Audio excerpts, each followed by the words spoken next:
Hey everyone, welcome to Build Your SaaS. This is the behind-the-scenes story of building a web app in 2020.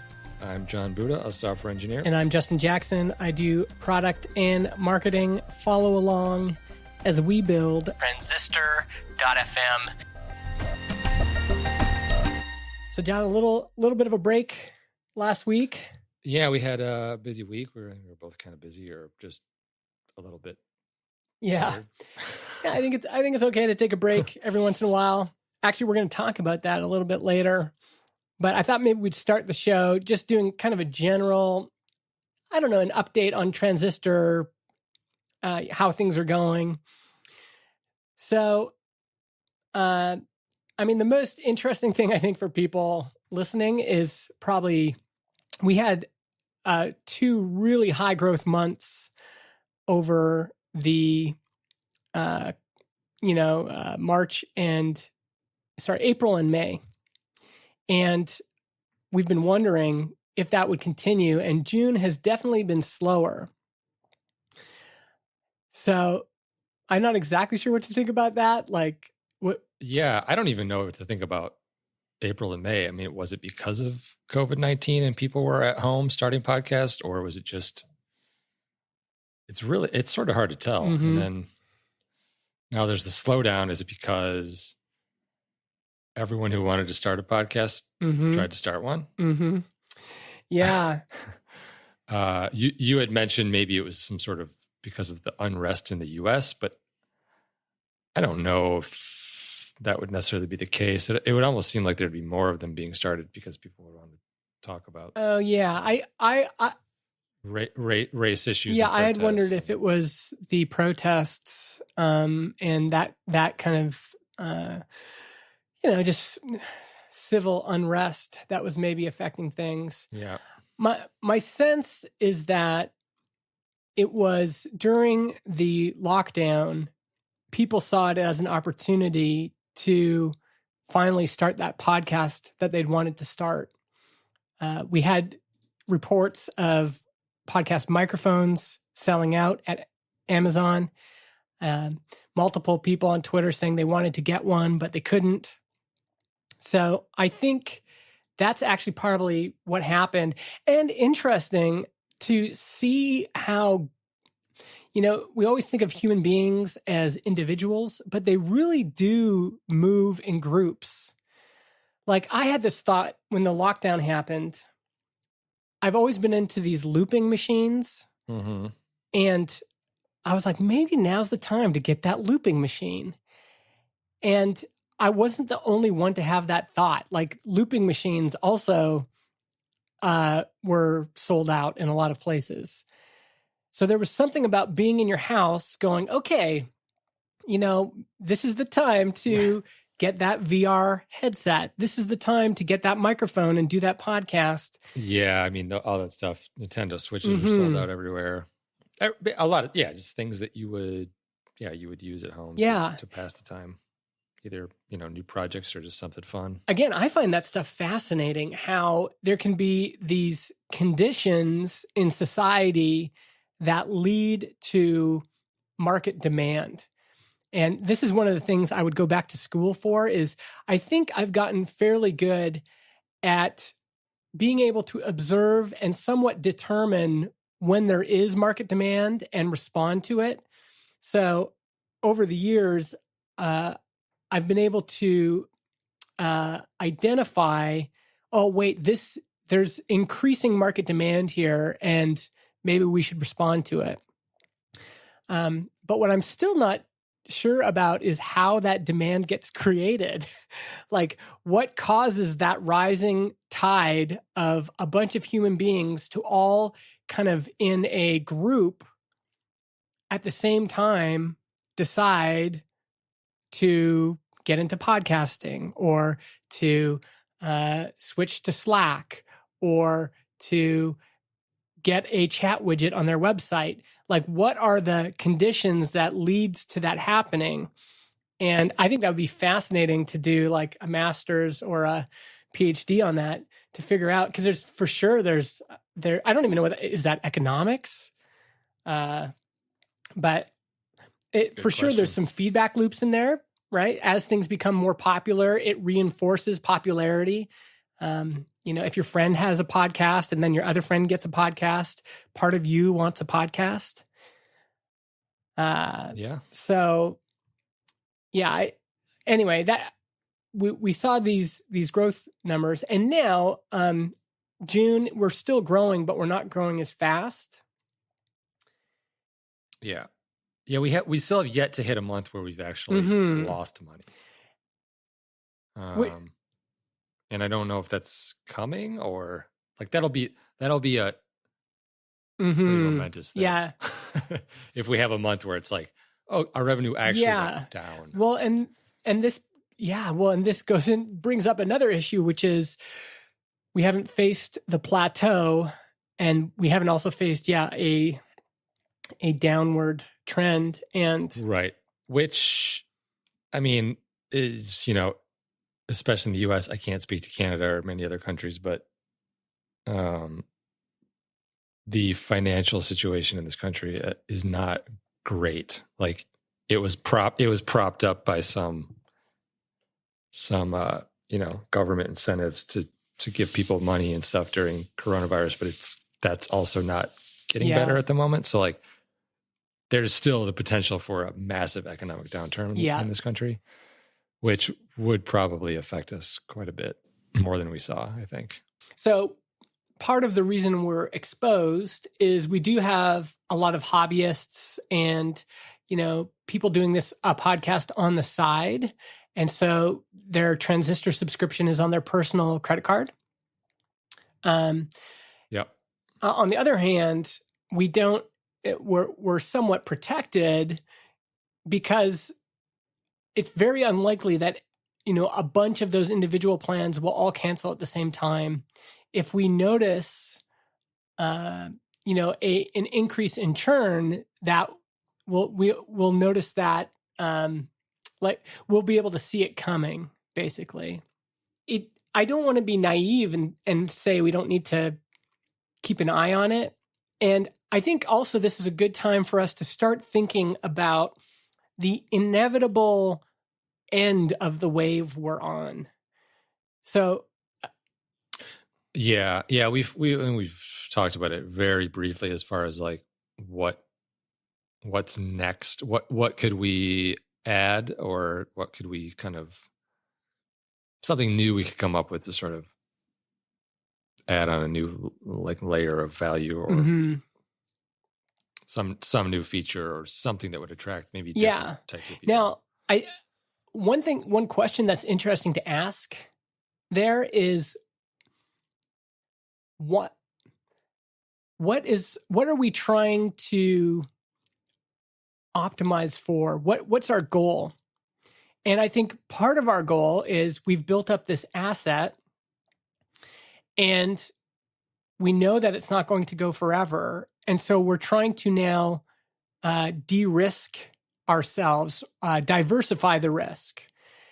And one way to do that is to start another product. Another way to do that is to evolve the product so that you're kind of like swimming out to the next wave that's just starting to build. Another way to do that is to take some investment and take money off the table.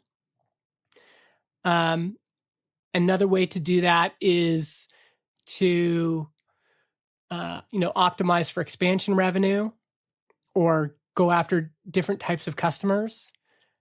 So there's some other options. There's some options ahead of us, and it feels like it's worth considering those things. I think you and I both kind of will default to how do we make the product better, or maybe our second option would be what other kinds of products could we build. But to know that there are other options that we should probably also consider, right? And I mean, I haven't even mentioned all of them. Like there are new channels that we haven't pursued. We could, hire a full-time salesperson to just go out and basically speak to people who are hosted with our competitors and ask them if they want to switch. Like there are other things we could do to I think it's to protect ourselves because, I mean, I can't, yeah, it'll be interesting to speak for you to speak for yourself. But I mean, right now, I am, I want to make plans for the future.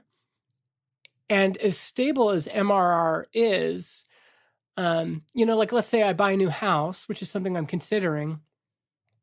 There's always these thoughts of, okay, well, how protected am I right now?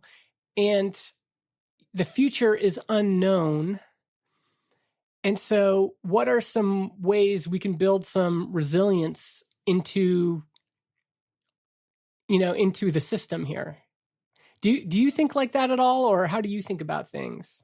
Yeah, sometimes, but I think I also think a little bit more about like how big do we want to get, which is something we've talked about before. Like in a stressful way, like you don't want to get too big.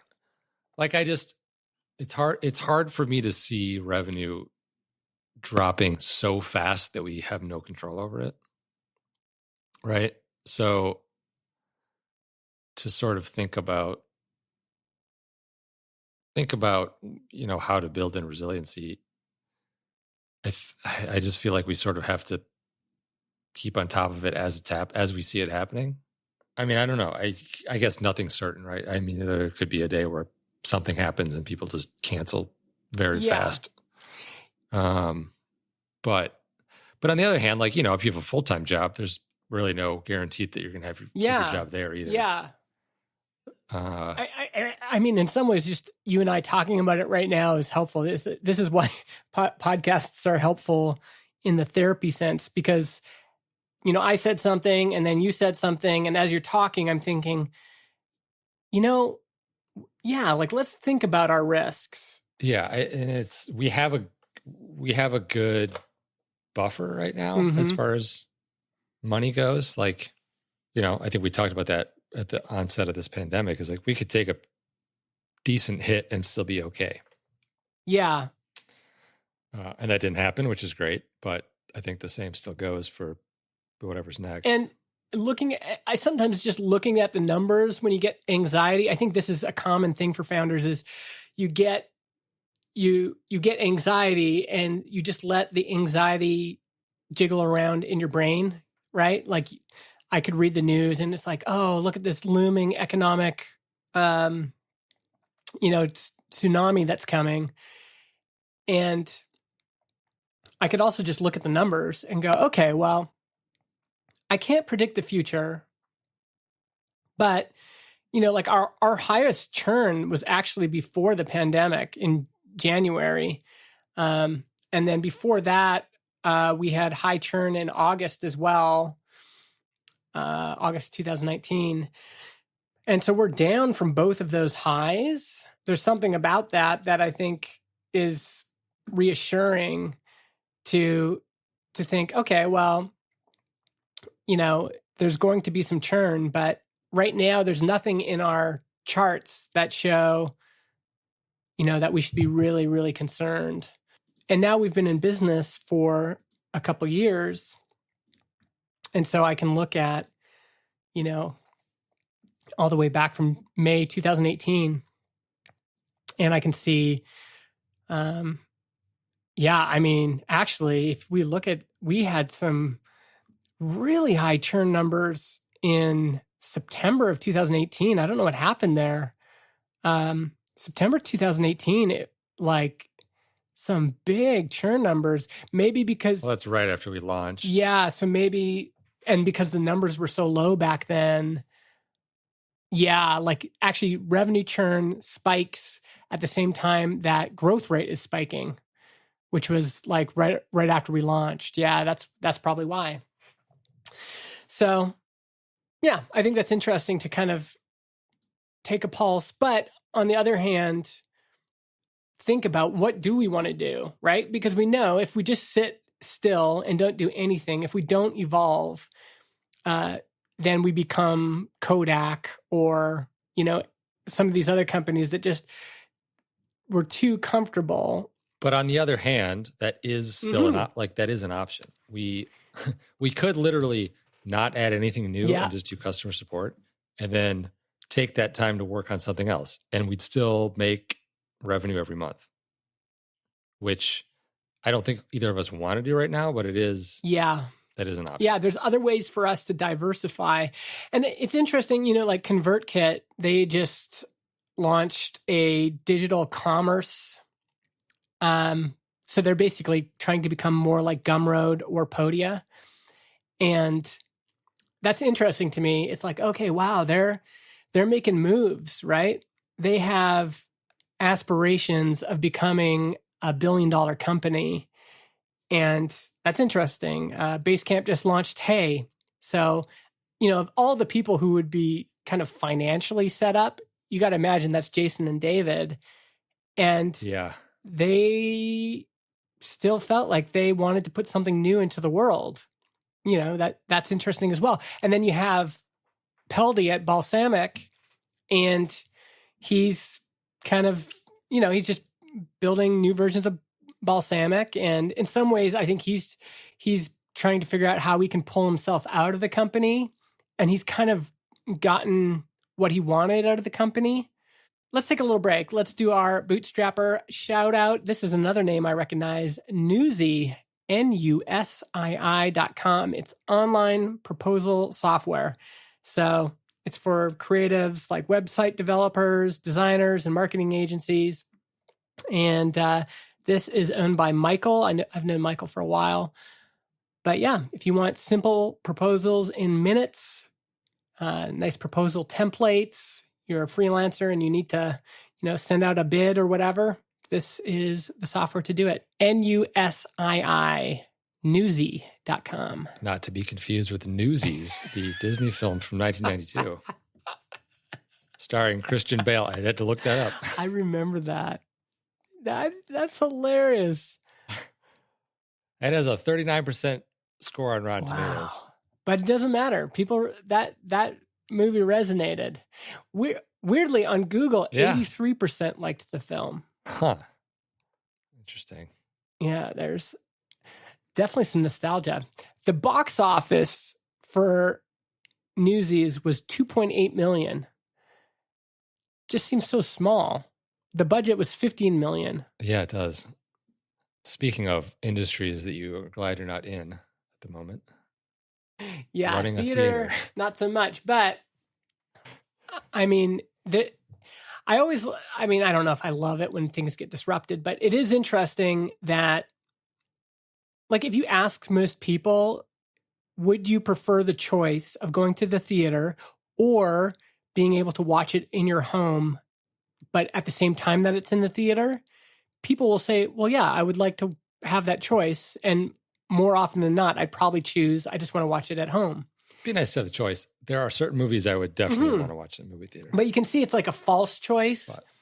And I think whenever there's a false choice, this would actually be another interesting question for you and I to ask ourselves. Like, what are the false choices that we present our customers or that the podcast industry presents customers because it's just the way it is or it protects our interests or whatever? Because those are possible places to be disrupted. And you know that Disney is running that math right now. And if they feel like it is to their advantage to just start, sending theater releases directly to Disney Plus subscribers, but you have to pay like an extra $20 or whatever, and people are willing to pay it, they're running that math. And right. Yeah, it could change things forever. Because it is a false choice, right? Like in some ways, the theater companies were holding everyone ransom, saying, well, no, you've got to go through us because we've got this big distribution channel. And if you, do go direct to video, then we just won't deal with you anymore. We'll run your next movie on less screens. And they had some bargaining power, but as the leverage changes, you might get more people watching it because, to take if it's a kids movie, you're taking a family of 4 to a movie. It's really expensive now. And if you've ever I remember we took our kids to a movie when they were really young, The Incredibles, and my son just would not sit for the whole thing. And so 20 minutes in, we just ended up going outside for a walk. It's like, okay, well, that was fun, Yeah, so those false choices are interesting. There are a lot of those, like, software licensing. The way software gets licensed is one of those false choices where, sometimes you pigeonhole people into a certain license type, but really what would be better for them is, giving them more freedom or something. And there's opportunities there. Like, I mean, in some ways, Netflix is taking advantage of this, right? They can produce content and then just say, well, we're just going to skip the theaters and we're just going to go directly to Netflix subscribers. And let's talk about this next one quick. In our calendar, John, there's a big note for July 2nd, and it says slow down. Slow all caps. down. Now, I noticed it last week. Prepare to slow down was on the 25th of June. So I feel like we're in the episode of Bill and Ted's Excellent Adventure, where our past selves are leaving notes for our future selves. So we did a slowdown over the holidays in which we didn't record and we didn't really build a lot of new things. We kind of took some time off, and we planned out these slowdown periods back in the middle of last year. I don't remember when we did it. With, obviously not realizing that we'd be in the middle of a pandemic and things would be a little bit weird and different than we thought they would be. Because things kind of naturally slowed down, but in a weird way. Yeah. Right. I mean, do you still feel like you need to slow down? Well, take a break for the summer? I have two thoughts about this. One is my kids are just now out of school. And so part of the reason I've had this feeling in the past is when I was running my own business, I was always, in the grind and would rarely kind of come up for air and look around. And so invariably, like, I would get kind of sideswiped by the summer where all of a sudden my kids are home and I'm still going to the office full time. And it's just like, there's just conflict because my kids are home. And not even that, like, I think even if I didn't have kids, it's like, it's when my family comes and visits. It's when my friends want to go float down the river or go for a bike ride. And for me personally, I don't know how you deal with this stuff, but for me personally, I'm not naturally good at taking time off. Like, here's a good example. And I don't know why it frustrates me so much, but like my friend Tony, he had my boys over at his house with his boys. And then when he dropped my boys off, they were all going mountain biking. And I instantly kind of had this pang of like, I haven't created room for us to all go mountain biking really this year. And that happens to me all the time. Like, it'll be the middle of the summer and I'll be like, oh, like I didn't plan anything special. Like we didn't go camping and so. Yeah. I mean, certainly this summer. Yeah. it's harder to do it here maybe than Canada. I don't know, but. Yeah. I mean, people can camp. Yeah. I mean, you can here too. But yeah. It's a little more difficult. But it is. For me, it is. I don't generally do a great job of planning to take time off. Mm-hmm. It's like, it's easy to just think there's unlimited amount of work and. Well, and like routine is good, but. So is variety. Yeah. So. It's a good way to put it. And also, I mean, the thing that would be nice to take a break now. I mean, Illinois is in a decent place with, COVID-19, as opposed to some of the other areas in the U.S. at the moment, which is going back up pretty severely. But, my concern is that we in the U.S. are going to be stuck inside again in the winter anyway. Yeah. And the fall, things are going to be closed down again. Mm-hmm. and might be beneficial to sort of try to take advantage of some of that now. Get outside while it's nice out. Mm-hmm. Yeah. So it sounds like we're actually both feeling like now is a good time to slow down. In terms of like, are we going to start a big new project right now? Like, am I going to take a break from blogging and tweeting, which is like a big part of like my brand, but also something that drives a lot of interest to Transistor. But do I want to keep that up over the summer, or do I want to create space for, like, if, for example, like I could tweet all weekend and it could just consume my whole weekend. Right. And maybe I just need to take a break and like have, have some space to like go, oh, like I'm not staring at my screen. I'm not looking at customer support. I'm not, uploading this podcast that I forgot to upload after we recorded. I now have space to look at my boys on the couch playing iPads and go, oh man, like let's get outside. Yeah. I mean, schedule an hour a day or a half hour to do that stuff, or every other day. I don't know. Yeah. I think it's less, that stuff is less of a concern to me because I just don't really do much of it. Yeah. But yeah. So yeah, what do you think? Do you think we should stick with our plan? I also like the idea of having a cadence anyway. Like we kind of half did this last summer, because last summer was the summer where we're like, okay, like let's try to do this. And but getting in the habit of it and going, okay, yeah, I'm going to create some space and kind of put myself in that mode of it's summertime.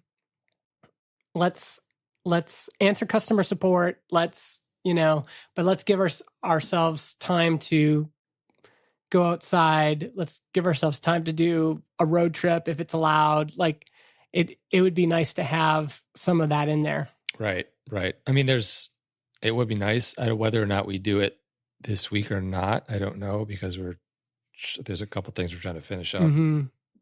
Yeah, we have the API V1 is kind of... Yeah, I mean, it's mostly done. I think we could probably get that out this week in some sort of like trial version for certain people that we choose or want to use it. Mm-hmm. And then maybe actually release it after some sort of break. Yeah.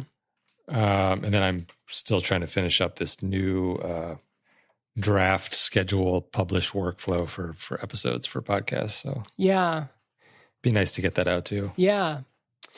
The thing is though that like both of those are going to generate probably some new support requests. So I mean, support is like not as much of a concern for me, because I've kind of come up with we have Helen helping us out, and then I just like, I'm getting pretty good at answering stuff on my phone. And so it's not like I'm completely disengaged, but it feels like support is like, and maybe even like I'll still in the summer want to be able to walk down to my office and get a coffee and, like go through some tickets and then, go home. Right. So I mean, support is one of those things that, and also actually I've just started pair programming with a new, just a contractor in Texas. And, I think she's available all summer, and I've actually been really enjoying it. And that might be worth having scheduled, like, okay, well, this is fun. And it's like, she's learning and I'm learning, and we have a project where we're trying to get it on, maybe change the site to Netlify and have it all statically generated. Once we get that project done, then, there's like, we could spend time refactoring all this template code that I've written. We could build some new, like I think has enough JavaScript chops that we could build, like, some experiments, like maybe a podcast name generator, like some marketing kind of engineering as marketing. So it feels like you and I always find something to kind of chip away at. It's like giving ourselves permission, I think, to, for example, maybe not record the show through the summer. Right. Giving ourselves permission to not have to build a big new cycle. Like we can finish the projects we're on, and maybe just have those projects that we just chip away at over the summer that don't even have a defined cycle. They're just like things we work on as we're in the midst of wakeboarding and hiking. Right. Yeah, I mean, there's definitely a number of features that we've thought about that might need some research, or just like playing around with a few things to actually decide whether it's worth it or not. Or yeah. And that's the type of stuff. Like, us taking a break doesn't mean we're going to step away from our computers for a month. Really, I mean, I always like the way Paul Jarvis put it. He says, he emails his newsletter list and says, I'm taking a break over the summer. Doesn't mean I'm not going to be working. It's just I'm going to be doing things that require kind of heads down mode and thinking. What I like about it is it acknowledges that so much of that time, when you're really on and you're really consuming the fire hose of business, like for me, it's like I'm sucking up tweets and emails and meetings and podcast interviews and new blog post ideas and new product ideas and partnership requests. And that's just a big fire hose. And when I'm on, I really like it. And for you, it's like you're sucking up, like, working with a contractor. Here's a bunch of new issues. Here's a big, hairy project that you need to finish. Here's a whole refactoring. Yeah. Here's, a bunch of support tickets that only you can deal with.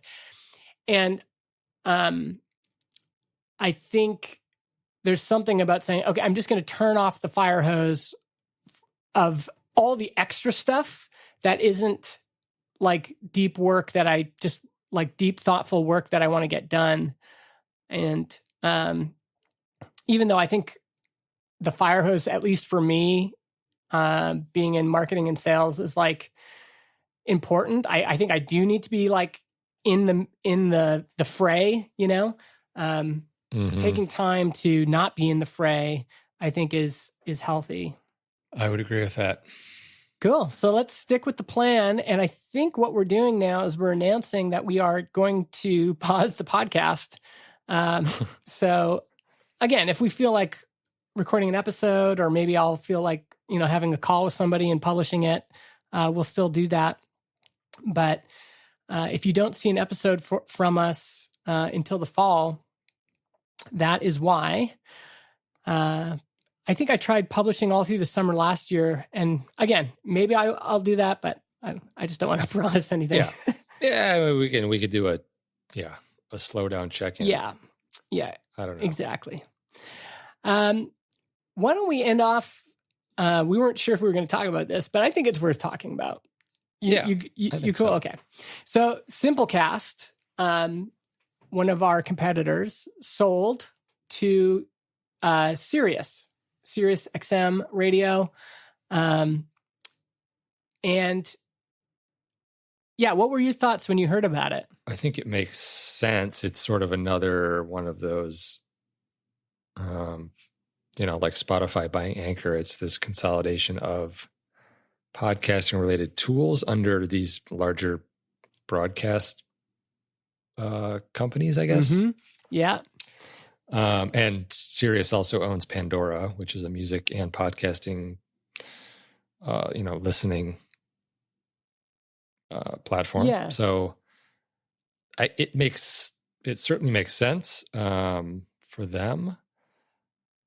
I obviously have some other thoughts on the issue that maybe we'll talk about at some point. Yeah. There's like an undercurrent we always kind of dance around. Um, I'm like, maybe I should talk about that, but maybe not. yeah. No, I wasn't surprised. Yeah. They raised money. It seems like any company that raises money is going to at least at some point think about selling. Yeah. Because they have investors who need to get a return on their money. Yeah. And I mean, so yeah, we have some like personal issues or experience with Simplecast that we probably can't talk about right now.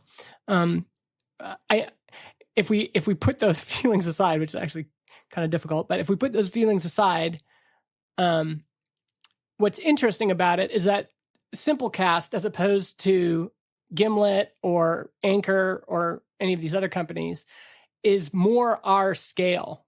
Like they're really one of our closest competitors. Right. Like people switch to us from Simplecast all the time. And I looked up their numbers, and they have about 2 times the podcasts in Apple Podcasts than we do. And so they're a much older app, and it's actually surprising how much ground we've gained on them. I think we have about 5,000 podcasts in Apple Podcasts, that at least this one stats place knows about.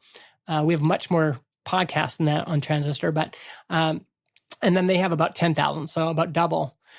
And if you look at our overall market share, Simplecast has 0.828%, so under 1%, and we have 0.389%. So we're effectively at the same scale. And they had raised $7 million reportedly. And what was interesting is some of the investors were on Twitter, and they seemed pretty happy about the exit. It kind of makes you wonder how much they sold for. I think because Sirius is a publicly traded company, we will actually know that number at some point. Yeah, that's a good point. I didn't think about that. Yeah, it's interesting because it's just compared to Transistor, like it's just the two of us. We have not taken investment. It seems like Simplecast has something like 20 employees. I mean, that's like at least a $2 million payroll every year. Yeah. Probably. And what else is interesting about that when we talk about scale is that, so they have 5,000 podcasts. They have 10,000. We have 5,000, but we have 2 full-time employees. And you'd say they have 20? I think they have something like 20. I mean, I don't know exactly, but it's up there. They have a pretty sizable team. Plus they have, they do have much bigger, more popular podcasts, right? Which definitely increase things like bandwidth cost. Mm-hmm. I don't know what type of custom contracts they have with those podcasts. They may be fairly expensive for those podcasts to, host a Simplecast. I don't really know, but it's a weird thing to think about. Like if everyone's happy about it, then I'm happy for them. Like they seem like good people, and they did build a great product, and they have definitely some cool technology behind like a lot of their analytics and like advertising stuff they have built in, and editing tools and dynamic insertion of things. But it's just, I don't know. I still am just so skeptical of these, like, whatever, if you want to call them liquidity events, right? Where these things happen and then it's a bunch of people on Twitter just like going back and forth, congratulating each other about joining the team, or and saying that nothing's ever going to change, which it always does. Seems like things always does. And some people made a bunch of money. I don't know who. I don't know if maybe the founders did, or it's impossible to say. But that's the other part that's interesting is efficiency-wise, Transistor is a much more efficient company. By the way, Sirius bought AdsWiz.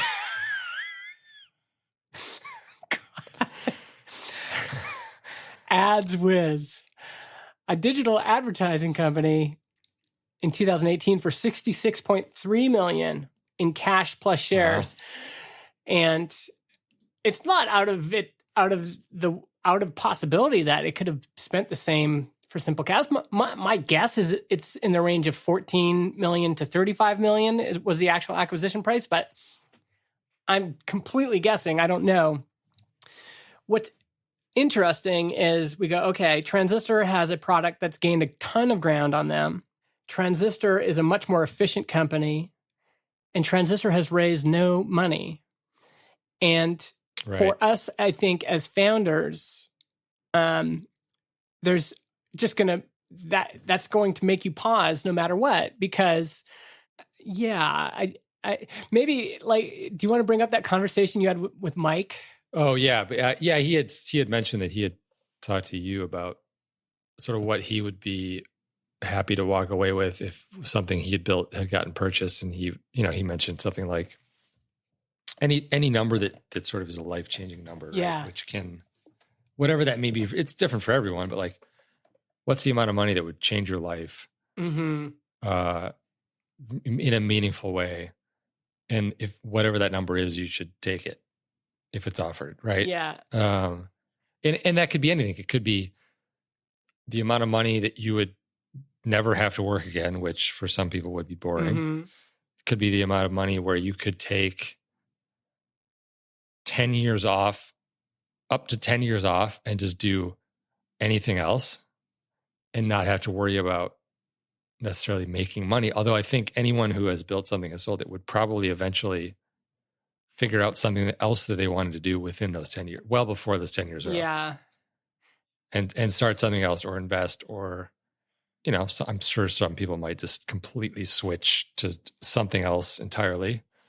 There's a lot of freedom that comes with having whatever amount of money would be sort of life-changing. Yes. And especially having it in now, because I mean, going back to our anxiety piece, and I'm sure some people who are starting out are going, wow, like it's so iterative, right? Like when you're going from $0 to $10,000 a month, you're just trying to get to that point where this thing pays,